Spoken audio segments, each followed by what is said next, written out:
Hey yo, what's up? Today, re-review natin ang 3-in-1 hole puncher. Ito ay nabili natin sa Shopee sa murang halaga lamang. Ito ang gagamitin natin sa pagbutas ng ating mga PCB ID. Ayan. Tingnan natin siya. Ito yung kanyang box. Sa back niya meron din siyang sides, at ito naman yung laman niya. Yung pinaka puncher lang, tapos mayroon siyang instruction manual na papel. May instruction din naman sa side ng box. Ayan. Pero madali lang to gamitin, kaya hindi na natin masyado patatagalin. Ayan. Ayan, ito, simpleng bagay. Ito yung block, ay lock nya. Ay, i-fit nyo lang yan. Tapos ito, nasa ibabaw na block naman ay kung ano yung butas na gagawin nya. Ayan, siselect nyo lang. Ayan. Kung saan nakatutok yung itim na yun.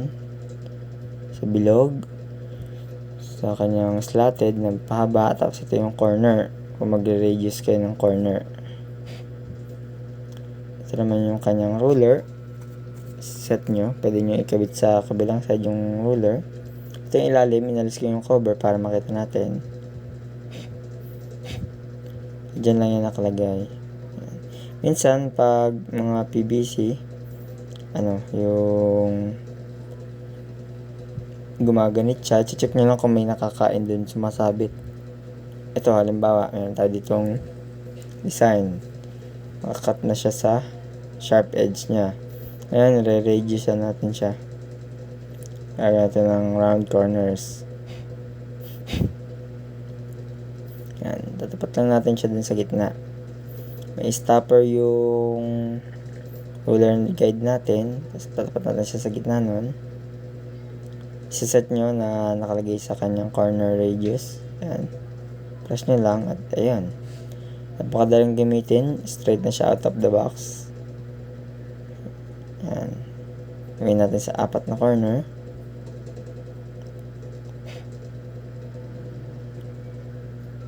At ayun lang. Ganun lang kasimple. Hindi na kayo mahihirapan. Ito ay alternative, pero kung meron kayong die cutter, isang press nyo lang doon sa die cutter ay mas mabilis. Pero kung wala, yan. Ngayon, siset natin siya sa slot type na mapahaba. Dito, in-estimate ko na lang, pero pwede nyo ikabit sa kabila yung ruler guide na yun. Pwede nyo ilipat. Pero ngayon, estimate lang tayo para mabilis. Dali lang naman i-estimate sa gitna. Ayan. Sagad nyo lang yung doon. Tapos punch nyo lang. Ayan. Okay na. Ngayon, tatry naman natin yung isa. Ito ay ID card, pero may design siya na customize. Hindi ko pinalis yung white na plastic na cover kasi baka magasgas yung ating design. Para naman sa round type, ayan, itong dalawang to. Gawin natin sample. Sa paggawa pa tayo ng isang slot type, ayan. Yung kakalimutang i-setting, yung setting nya, punch nyo lang.